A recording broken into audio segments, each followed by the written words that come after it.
Alors, bonjour tout le monde. J'espère qu'on nous entend bien.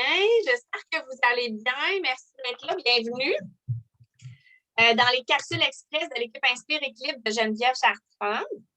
Donc, je me présente. Mon nom, c'est Stéphanie Rioux. Je suis conseillère mieux-être avec les huiles essentielles depuis plus de 2 ans. Et ce soir, je vous présente un atelier express, une capsule express avec Marianne. Marianne, tu veux te présenter un peu?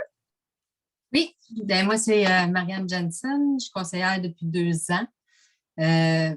Pourquoi que j'aime beaucoup ce sujet? C'est parce que j'ai eu des problèmes de peau depuis que j'ai à peu près 18 ans que ça a commencé, des plaques rouges, après que ça s'effritait avec de la peau écailleuse et tout ça, qui s'est propagé. Donc, j'ai vu des dermatologues, des médecins, etc. Puis ça fait longtemps que je n'ai pas trouvé quelque chose d'assez miracle comme la gamme Virage que j'ai finalement essayé avec doTERRA. Donc, doTERRA est venue à la rescousse. Fait que ça a été long avant que je me décide parce que jamais rien faisait. Mais là, finalement, je me suis décidée, puis ma peau n'a jamais été aussi belle qu'elle l'est présentement. Donc, je suis très contente de ça. Ah, bravo, Marianne, c'est le fun. C'est toujours le fun d'entendre des belles histoires de personnes qui ont eu des beaux effets. Marianne, c'est son 2e atelier, hein, je pense? Oui. Mon 2e. 2e. Donc, fait qu'aujourd'hui, Marianne l'a dit un peu, on vous parle des soins de la peau. On va vous parler comment les huiles essentielles vont pouvoir vous aider avec leurs différentes propriétés, mais aussi comment les produits des différentes gammes de doTERRA peuvent vous accompagner et comment on les utilise aussi. On va vous donner des trucs vraiment d'utilisation de l'ordre spécifique de chaque chose. Fait que Marianne, je vais te laisser commencer avec les produits pour la peau, plus les crèmes et etc. Puis je ferai la portion sur les huiles après. Parfait. Bon, pour commencer, il faut toujours adopter une bonne routine, naturellement. Il faut être quotidiennement. Il y a des produits qui n'ont pas besoin d'être quotidiennement. Donc, de un, il faut toujours enlever se démaquiller le visage. Très important. Par la suite, on va nettoyer le visage pour enlever les impuretés, oui, avec la gamme. J'adore ce nettoyant-là. Il est extraordinaire, Oui, mais Marianne, je rajoute, là, c'est un nettoyant, mais moi, j'utilise comme démaquillant. Là, je devrais peut-être pas parce que là, tu me dis qu'il faut que je démaquille avant. Mais je l'adore. C'est le meilleur démaquillant, moi, j'ai jamais eu. Fait qu'au pire, peut-être l'utiliser 2 fois avec ce que tu viens de dire. Oui, ben oui, certainement. Démaquiller, puis on nettoie. Bien, c'est ça, ils ont 3 sortes, comme tu dis, il y a 3 sortes de gammes. Fait ils ont la gamme soins essentiels, ils ont la gamme Virage et ils ont la gamme pour HD Clean pour les peaux, pour mes ados, dans le fond. Mes ados utilisent ça pour l'acné, etc. Donc, c'est ça, c'est important, bien nettoyer la peau. Là, c'est là qu'après, on peut prendre soit un exfoliant, fait que pas quotidiennement, ça, c'est max 2-3 fois par semaine. Ou un masque debout aussi. Fait que variable, pas la même journée. Variable, ça, c'est une fois semaine. On peut se faire un masque debout. L'exfoliant va enlever les cellules mortes, tandis que le masque debout va venir nourrir et vraiment nettoyer et nourrir la peau. Donc, ensuite, on a l'étape magique que j'appelle le tonique ou le toner. Ça, c'est merveilleux. Il y en a beaucoup qui ne l'utilisent plus parce qu'avant, c'était fait avec de l'alcool. À cette heure, c'est plus avec de l'aloès ou de l'eau d'amamélis qu'ils mettent dedans. Donc, ça n'assèche pas la peau comme anciennement les toneux pouvaient le faire. Puis ça, c'est l'étape super importante parce qu'elle va finir, elle va enlever comme les résidus nettoyants. Elle va préparer ta peau, la rendre plus perméable pour que après tu puisses mettre ton sérum, ta crème, puis que ça passe comme le chemin est déjà fait. Donc, la crème et ton sérum vont s'en aller plus loin dans ta peau. Donc, c'est très important. Ça va rendre tes produits après beaucoup plus efficaces, en fait. C'est vrai parce que moi, j'ai toujours pensé que j'ai toujours eu l'impression que c'était de l'eau. Puis, j'ai jamais vu l'intérêt de mettre ça, mais c'est ça. On se rend compte que finalement, ça l'aide justement notre crème à pénétrer. Fait que merci pour cette belle info, Marianne. Je ne la savais pas. Oui. Bien, il y en a beaucoup qui ne savent pas. Ensuite, on va mettre le sérum. Fait que le sérum, c'est une texture plus fluide que la crème. C'est concentré en actif. c'est pour booster l'hydratation de votre crème. Fait que si on l'applique avec nos doigts, c'est important aussi de venir la faire chauffer un petit peu dans ses mains pour la rendre à température pour qu'elle pénètre mieux dans la peau. Fait que quand elle vient à température de notre corps, quand on la fait chauffer un petit peu dans nos mains, après, on peut l'appliquer, puis toujours en mouvement circulaire vers le haut, parce que c'est comme des écailles qu'on a vers le bas. Donc, si on va vers le haut ou mouvement circulaire, ça va bien rentrer dans la peau. C'est ça. Non, mais j'en apprends avec toi, Marianne, ça fait. J'apprends au fur et à mesure. C'est très bien ça. C'est vers le haut et vers l'extérieur pour empêcher les ridules. OK. Il faut faire attention. Merci. Après ça, ben, c'est là aussi, ici, après le sérum, c'est là qu'on vient soit mettre un traitement contre l'acné. C'est là qu'on a pour la gamme soins essentiels. On a le gel éclaircissant, le sérum resserrant, puis la crème pour les yeux. C'est là qu'on vient l'appliquer après le sérum. Oui. Ça, c'est bien pour bien hydrater quand on a des poches ou on est cerné.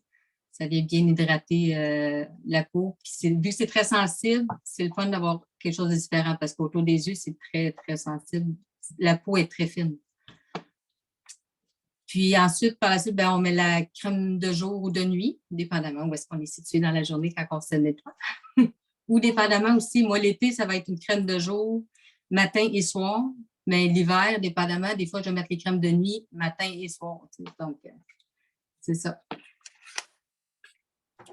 Puis ça, la crème, c'est important, même si c'est une peau grasse, c'est super important parce que même si ta peau est grasse, ça ne veut pas dire que ta peau est hydratée en dessous du surplus de sébum. Donc, ensuite, pour la dernière étape, bien, on met les huiles.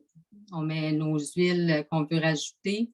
Ça va être pour un boost d'hydratation. On peut soit les mixer avec notre crème si on a si on les a en gouttes, ou sinon, on peut c'est préférable de les appliquer après la crème.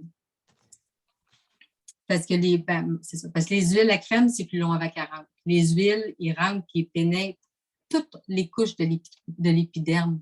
Fait qu'ils s'en vont très loin. Fait que si tu mets ta crème, l'huile avant la crème, ben, elle va être comme un petit peu saturée. Tandis que si tu mets ta crème avant, puis ton huile après, moi, j'attends toujours, comme je me mets de la rose à tous les soirs, je la garde à côté de mon lit, parce que la rose, elle équilibre l'hydratation. Donc, si je me mets ça avant de me coucher, fait que toute ma routine a été faite, ma crème a été mise, et après, avant de me coucher, je mets mon huile. Donc, merci, Marianne, pour tes trucs. Si jamais vous avez de l'huile pure que vous voulez mettre après, là, comme Marianne a parlé des roll-on, mettons, c'est de l'huile de coco, sont déjà fractionnées que dedans, sont déjà diluées. Mais si vous voudriez la mettre à part, doTERRA, la petite crème pour peau sensible, l'huile de transport pour peau sensible, on la voit comme ça, et comme qu'on pourrait aller mettre dans notre main pour mettre notre huile si on l'embouteille, par exemple. Fait que ça pourrait être une option. Marianne, je précise, il y a des gens qui, en fait, quand vous mettez les huiles après la crème, OK? La seule chose, c'est que quand on a comme un rouleau à billes, par exemple, c'est que là, si la crème n'est pas tout à fait rentrée, on va aller mettre le rouleau à billes, puis ça risque de peut-être, c'est comme aller avoir des résidus. Donc, c'est mieux vraiment d'attendre que la crème soit vraiment pénétrée avant d'appliquer l'huile essentielle. Comme Marianne a dit, elle l'applique vraiment avant le dodo. Donc, elle attend un peu. Sinon, bien, ce serait vraiment... Vous pourriez le mettre peut-être avant la crème, mais c'est juste que là, ça va aller jouer un peu peut-être sur la pénétration de la crème vraiment en profondeur. Mais bon, là, ça vous appartient rendu là. Moi, je vous parle des huiles essentielles qui peuvent vous aider. En fait, première chose que je veux vous dire, c'est par exemple, je vais vous détailler pour les peaux grasses. Certaines huiles qu'on pourrait utiliser pour aller travailler sur les peaux grasses, ce serait le géranium, entre autres, et le citron. Faites attention, je vous le rappelle, puis je vais en présenter quelques-unes des agrumes. Les agrumes, c'est photosensibilisant. Donc, on l'applique le soir avant d'aller se coucher, pas sur notre crème du matin, parce que la crème du matin, on s'en va dehors, l'été s'en vient. Donc, on ne veut pas que ça aille y avoir une réaction de peau. OK? Donc, très important. Pour les peaux qui sont sèches, la rose, Marianne en a parlé. Donc, la rose va aller aider à l'hydratation. Donc, c'est une magnifique crème à avoir pour hydrater notre peau.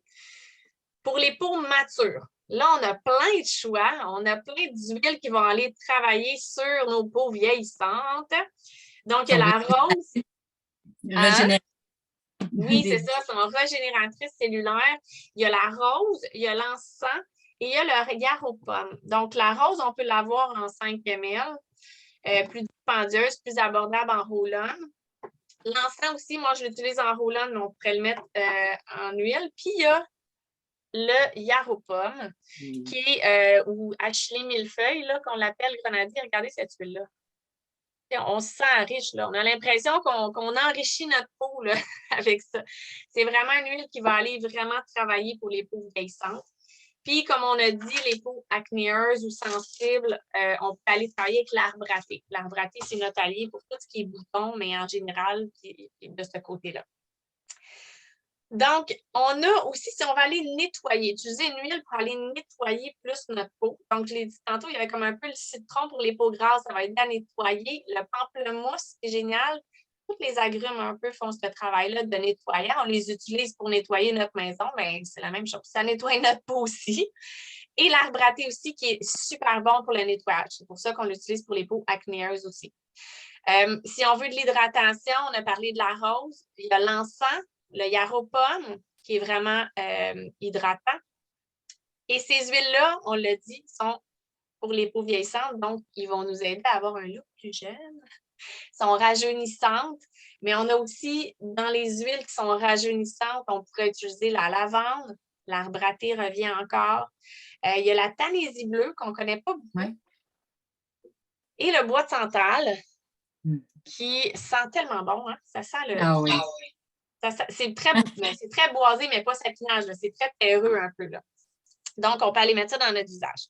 La rose, je vous parle encore de la rose. La rose va aller, bien, tu l'as dit un petit peu tantôt, mais elle va aller réduire l'apparence des imperfections. Oui. Puis, elle va aller supporter un teint qui est simple et uniforme. Fait que ça va nous aider à avoir vraiment un meilleur fini de peau. En plus d'avoir une odeur enivrante et une odeur un peu aphrodisiaque. Hein? La rose, c'est ça, c'est l'amour et tout. Fait que ça peut être une belle chose à utiliser avant le dodo, comme Marianne. Ou dans les odeurs vraiment enivrantes, on aime vraiment l'odeur qui aphrodisiaque, mais il y a le jasmin. Fait qu'en plus d'aller faire ça, il va aller aussi calmer notre peau et il va aller la tonifier. Donc, on peut aller l'utiliser comme tonifiant pour notre peau. Si on a une peau plus vraiment, là, j'imagine en hiver, ou une peau qui est plus problématique, une peau sèche, vraiment sèche, là, gercée, irritée, il y a la myrrhe. On ne la connaît pas beaucoup, mais la myrrhe est excellente pour aller mettre dans nos crèmes à ce moment-là pour nous aider avec. Ça aussi, ça ressemble un peu au bois de santal. C'est très. Je l'utilise des fois. Très bois. Oui. Moi, je ne la connais pas beaucoup, honnêtement, je ne l'utilise pas. Mais là, j'ai lu que c'était bon. Fait que pour l'hiver, quand la peau est plus sèche, mais on peut l'utiliser dans notre visage. Mais là, on parle de soins de visage, mais on peut aller l'utiliser dans les endroits secs aussi, là, qu'on a besoin ou gercés. Et finalement, ben, je vous parle du ylang ylang, qui en plus d'être aphrodisiaque et de sentir, c'est tellement floral. Je trouve que ça ressemble un peu au lys comme odeur. C'est une odeur florale très, très, très forte.